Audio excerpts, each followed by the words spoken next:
Sono i sindaci trevigiani e oggi sono arrivati dal governatore Zaia con la loro proposta chiara: le tasse restino sul nostro territorio e sia consentito sforare dal patto di stabilità per interventi sulle scuole. Il documento ora è nelle mani del governatore, che se ne farà negoziatore col governo. Già domani all'incontro previsto col ministro Lupi sulla TAV. Lo scopo è trasformarlo in emendamenti nel provvedimento di conversione della legge di stabilità.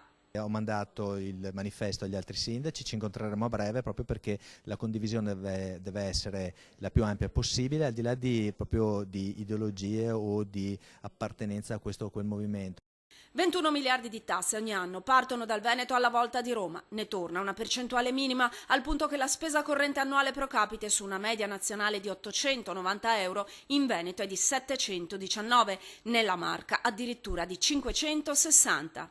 Le istanze contenute nel documento sono comunque la prima fase, un Veneto laboratorio, propositivo e costruttivo. La seconda è un ricorso alla Corte Costituzionale, perché tutte le ultime manovre finanziarie, dicono i sindaci, sono contrarie all'articolo 114 della Costituzione, che prevede l'uguaglianza tra Stato e comuni. Con queste tasse lo Stato si comporta come un feudatario.